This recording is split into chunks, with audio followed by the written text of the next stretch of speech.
লক্ষ্মীপুরে এক মর্মান্তিক সড়ক দুর্ঘটনায় একই পরিবারের ৭ জন নারী ও শিশু নিহত হয়েছেন। ওমান ফেরত ছেলেকে আনতে গিয়ে শাহজালাল বিমানবন্দর থেকে ফেরার পথে মাইক্রোবাস খালে পড়ে এই দুর্ঘটনা ঘটে। এই ঘটনায় স্তব্ধ পুরো গ্রাম। ওমান প্রবাসী আব্দুর বাহার স্বজনদের সঙ্গে ফিরছিলেন বাড়িতে। মা, স্ত্রী, মেয়ে, নানি, ভাইয়ের স্ত্রী, ভাইয়ের মেয়ে সবাই ছিলেন সঙ্গে। বিমানবন্দর থেকে বাড়ি ফেরার পথে গাড়িতে অনেক হাসি ঠাট্টা খুনসুটি চলছিল, কিন্তু কে জানত মুহূর্তেই এই আনন্দের পরিবেশ পরিণত হবে বিষাদে। গতকাল বুধবার বেলা ১১টায় লক্ষ্মীপুর সদর উপজেলার উত্তর জয়পুর ইউনিয়নের চৌপল্লী গ্রামে এসে পৌঁছায় বাহারের নানি ফয়জুন্নেসা, মা খুরশিদা বেগম, স্ত্রী কবিতা বেগম, মেয়ে মিম আক্তার, ভাতিজি রেশমি আক্তার, ভাবি লাবণী বেগম এবং লামিয়ার মেয়ে লামিয়া আক্তারের মরদেহ। ওমান থেকে দেশে ফেরা আব্দুর বাহারকে আনতে ঢাকা থেকে গিয়েছিলেন তারা, কিন্তু দেশে ফেরার আনন্দে শেষতক নেমে এলো মৃত্যুর ছায়া। গতকাল ভোর ৫টার দিকে নোয়াখালীর বেগমগঞ্জের আলাইয়াপুর এলাকায় বাড়ি থেকে মাত্র ১০ কিলোমিটার দূরে নিয়ন্ত্রণ হারিয়ে মাইক্রোবাসটি একটি খালে পড়ে। বাহার ছাড়া পরিবারের কেউই ফিরে আসেননি।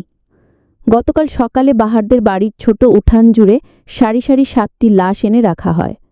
খবর পেয়ে সকালেই লোকজন জড়ো হয়েছেন। শেষ যাত্রার কিছু আয়োজনও সম্পন্ন হয়েছে। একপাশে গোসলের জন্য টানানো হয়েছে শামিয়ানা, উঠানে পাতা হয়েছে চেয়ার।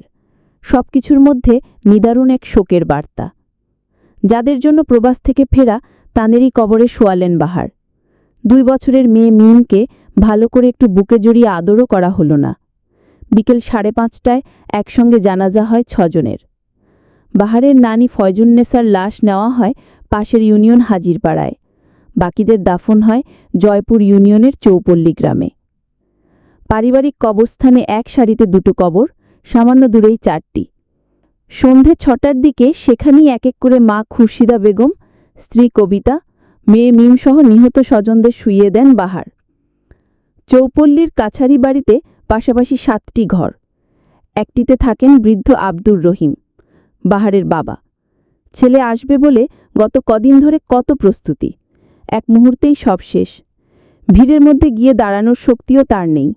বিছানায় শুয়ে কাঁদছিলেন নিঃশব্দে। স্ত্রী, শাশুড়ি, 2 পুত্রবধূ ও 3 নাতনিকে একসঙ্গে হারিয়ে বাকরুদ্ধ তিনি। উঠানে দাঁড়িয়ে এক স্বজনকে বলছিলেন বাহার, আমি ফিরছিলাম সবাইকে বুকে জড়িয়ে ধরতে, অথচ ফিরে পেয়েছি 7টা লাশ। আমি কারে নিয়ে বাঁচব এখন? একটি চুপ থেকে আবার বলা শুরু করেন, বাহার, গাড়িতে বসে আমরা কত হাসি ঠাট্টা করতেছিলাম। আম্মা বলতেছিল, তোর জন্য কত অপেক্ষা করছি বাপ। কথাটা শেষ হইতে পারে নাই, বিকট শব্দে ধক্কা লাগে একটা। তারপর আর কিছু মনে নেই। খালের পানিতে ভাসতেছিল গাড়ি। দুর্ঘটনার জন্য চালকের ঘুমকেই দায়ী করছেন বাহার। তিনি বলেন, কুমিল্লায়ও একবার গাড়ি দুর্ঘটনায় পড়তে যাচ্ছিল। বলেছিলাম দরকার হলে ঘুমিয়ে নিন, কিন্তু তিনি ঘুম নিয়েই গাড়ি চালাতে গিয়েছেন। খালে পড়ে গেলে আমরা দরজা খুলতে বলি, কিন্তু তিনি নিজে জানালা দিয়ে বেরিয়ে যান, আমাদের আটকে রেখে। এমন ঘটনায় শোকে আচ্ছন্ন পুরো চৌপল্লী গ্রাম। স্থানীয় ইউপি চেয়ারম্যান মিজানুর রহমান বলেন, একটি পরিবার শেষ হয়ে গেল, আমাদের সবার জন্য অপূরণীয় ক্ষতি। এরকম দৃশ্য জীবনে দেখিনি। পুরো গ্রাম আজ শোকস্তব্ধ।